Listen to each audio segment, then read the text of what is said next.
Assalamualaikum warahmatullahi wabarakatuh. Kali ini, SKS akan membahas mengenai metode ilmiah. Apa itu metode ilmiah? Dan seperti apakah langkah-langkahnya? Mari kita pelajari.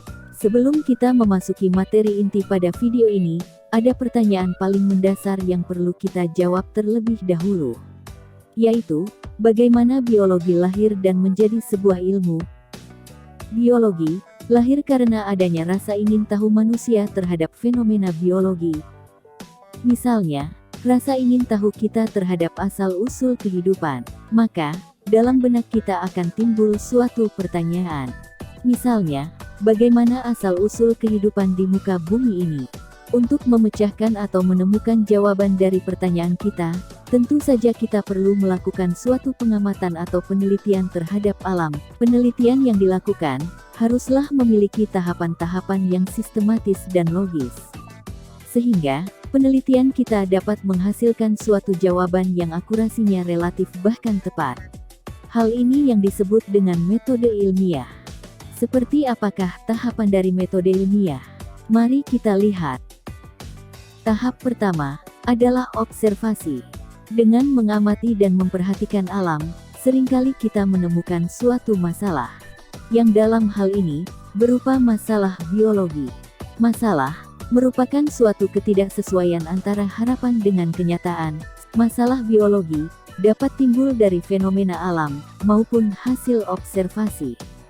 Dengan adanya masalah, tentu dalam benak kita akan timbul suatu pertanyaan. Misalnya, suatu hari, kamu menemukan masalah di mana tanamanmu layu atau mati di dalam sebuah pot.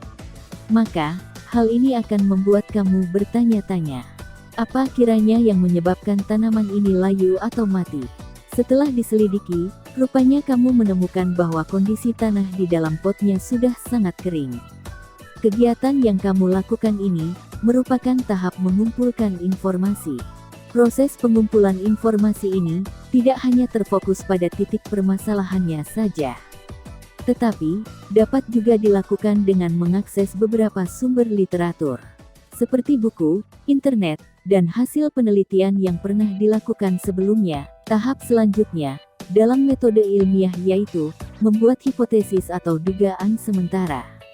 Ketika kamu mendapati tanamanmu mati dalam pot dengan kondisi tanahnya yang kering, maka kamu dapat membuat dua hipotesis yaitu, pertama, air berpengaruh terhadap kelangsungan hidup tanaman.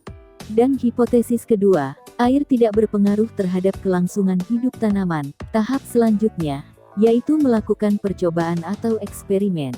Tahap ini dilakukan untuk mendapatkan data, agar dapat dianalisis untuk membuktikan kebenaran dari salah satu hipotesis yang sudah dibuat. Misalnya, kamu merancang suatu percobaan seperti yang ditampilkan pada video ini, yaitu dengan menanam dua buah tumbuhan dalam satu spesies, tetapi diberi perlakuan yang berbeda.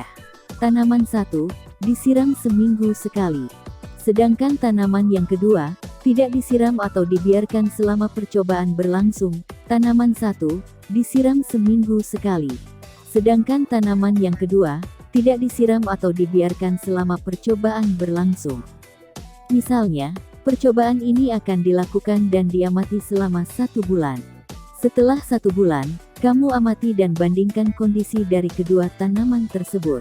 Setelah kamu dapat membandingkan dan membedakan kenampakan dari kedua tumbuhan tersebut, selanjutnya, kamu analisis kaitan antara kondisi tumbuhan dengan perlakuan yang diberikan pada saat penelitian. Tahap berikutnya adalah membuat kesimpulan.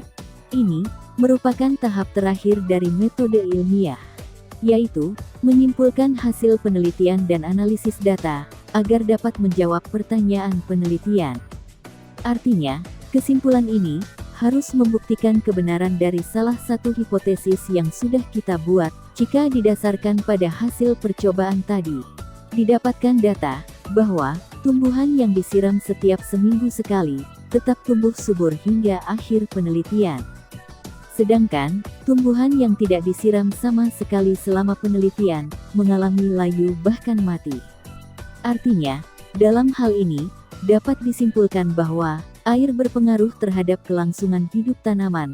Suatu konsep, untuk menjadi disiplin ilmu, tidak cukup hanya dengan metode ilmiah saja. Tetapi, dibutuhkan juga sikap ilmiah. Di antaranya, jujur, disiplin, saling menghargai, objektif, dan bertanggung jawab.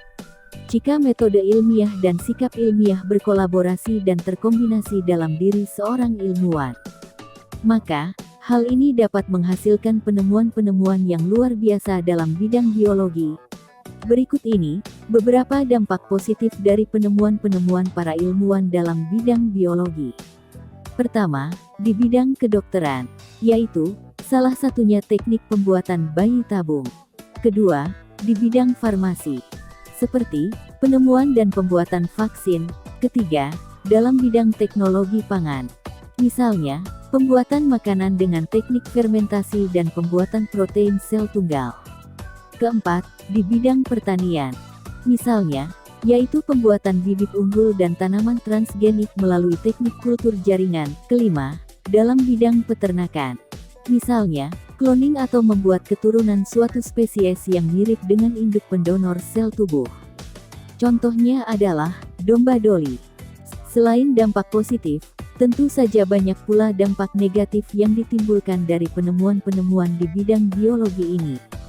Di antaranya, yaitu penggunaan virus dan bakteri berbahaya sebagai senjata biologis untuk memusnahkan spesies atau makhluk hidup yang lain. Selain itu, rusaknya nilai dan norma. Rusaknya nilai dan norma ini akan sangat bertentangan dan tidak manusiawi apabila teknik cloning dilakukan pada manusia. Hal ini tentu sangat bertentangan dengan nilai-nilai agama yang diajarkan. Maka dari itu, disinilah pentingnya kita memegang teguh sikap ilmiah dan sikap religius kita terhadap Tuhan Yang Maha Esa. Sekian untuk video kali ini. Dan, berikut beberapa referensi yang digunakan untuk menyajikan materi dalam video ini.